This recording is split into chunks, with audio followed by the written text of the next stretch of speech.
Bonjour à tous. Aujourd'hui, on va parler d'équations. Une équation, c'est avant tout une égalité dans laquelle on va pouvoir trouver une ou plusieurs inconnus, des nombres inconnus en réalité.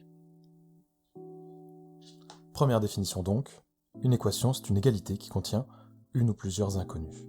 Et généralement, ces nombres inconnus, on va les noter x, ou en tout cas utiliser une lettre. Vous allez souvent voir qu'on vous demande de résoudre des équations. Et résoudre, c'est trouver, en fait, là où les valeurs qui se cachent derrière l'inconnu et qui rendraient l'égalité de départ vraie. Deuxième définition, résoudre une équation, c'est trouver là où les valeurs de l'inconnu qui rendent l'égalité vraie. Mais comment faire ça ? Eh bien c'est parti. Prenons une vieille balance de marché. Elle est à l'équilibre parce que le plateau de gauche est au même niveau que le plateau de droite. Sur le plateau de gauche, on a une pomme et un poids de 30 grammes, et sur le plateau de droite, on a un poids de 50 grammes. Que se passe-t-il si je rajoute 100 grammes de chaque côté ? Eh bien, l'équilibre est conservé. Mais pourquoi ? Parce que la masse qui était présente précédemment était identique de chaque côté, et parce que j'ai rajouté la même masse à gauche et à droite. Et on a l'impression que ça marche avec n'importe quelle masse ajoutée. On va donc conclure qu'on peut ajouter n'importe quel nombre au membre de gauche d'une équation, à condition de le faire également au membre de droite. Voyons ce que ça donne justement dans une vraie équation mathématique. Prenons par exemple 2x égale 6. Je rappelle que 2x, c'est sous-entendu 2 fois x. On utilisera plutôt la notation rapide 2x. Que se passe-t-il si j'ajoute 5 seulement à gauche ? On va totalement déséquilibrer notre équation. On n'a plus une équation. Mais pour résoudre ce problème, on peut simplement rajouter 5 au membre de droite également. Et là, on récupère une équation.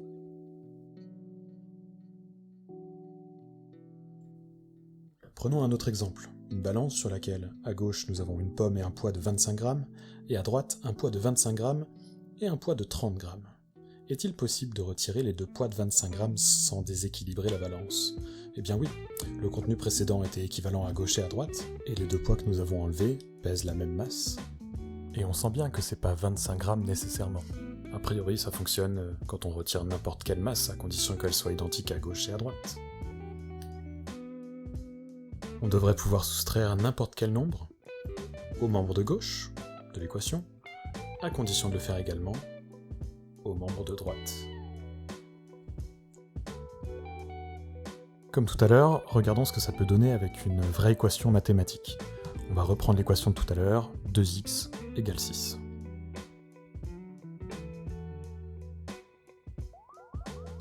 Que se passe-t-il si je retire 5 sur le membre de gauche ? La balance va se déséquilibrer, elle devient plus légère à gauche. Qu'est-ce que je peux faire pour rééquilibrer ça ? Eh bien, retirer 5 également sur le plateau de droite.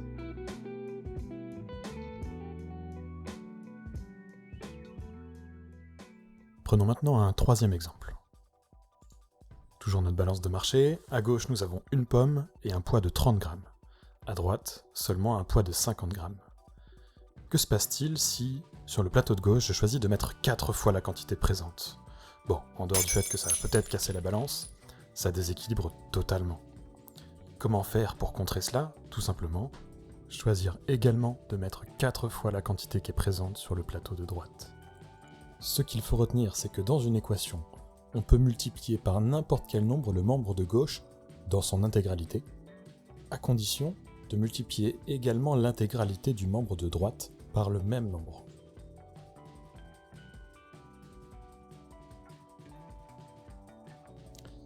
Prenons à nouveau une équation concrète, mathématique. On va changer un petit peu, on va prendre 2 plus x égale 6. Que se passe-t-il si je choisis de multiplier l'intégralité du membre de gauche par 7 ? Ça déséquilibre tout, naturellement. Le plateau de gauche devient beaucoup plus lourd, 7 fois plus lourd en l'occurrence. Mais la question c'est toujours la même, que faire pour rééquilibrer la balance ? Eh bien, appliquer la même opération, fois 7, sur le plateau de droite. Pour notre dernier exemple, prenons à gauche une pomme entière et à droite 4 poids de 15 grammes. Si nous découpons la pomme en 4 pour n'en garder qu'un quart, vous commencez à être habitué, la balance va être totalement déséquilibrée, plus légère à gauche en l'occurrence. Pour rééquilibrer la balance, toujours la même chose, on a divisé par 4 à gauche, divisons par 4 à droite, et ne gardons qu'un seul des poids de 15 grammes. Notre dernière conclusion, c'est donc qu'on peut diviser par n'importe quel nombre tout le membre de gauche, à condition de diviser également par le même nombre tout le membre de droite. En revanche, attention, la particularité de la division, c'est qu'on ne peut pas vraiment diviser par n'importe quel nombre. Souvenez-vous, diviser par 0, ça n'a aucun sens mathématique. Donc dans une équation, on peut diviser par n'importe quel nombre à gauche et à droite, sauf par 0. Comme d'habitude, on fait un retour sur une vraie équation mathématique. Je vous propose de prendre à nouveau 2 plus x égale 6, et on va donc essayer de diviser le membre de gauche par 4.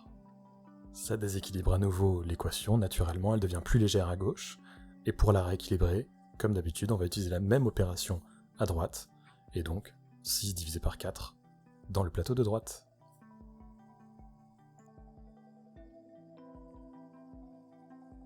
On a fait le tour de ce que je voulais voir dans cette vidéo avec vous. Résumons ce qui a été dit. Une équation, c'est une égalité dans laquelle il y a une ou plusieurs inconnus. On l'appelle généralement x, parfois t, parfois a, peut-être cheval, mais généralement x. Résoudre une équation, c'est trouver là ou les valeurs qui, à la place de l'inconnu, rendraient les qualités vraies.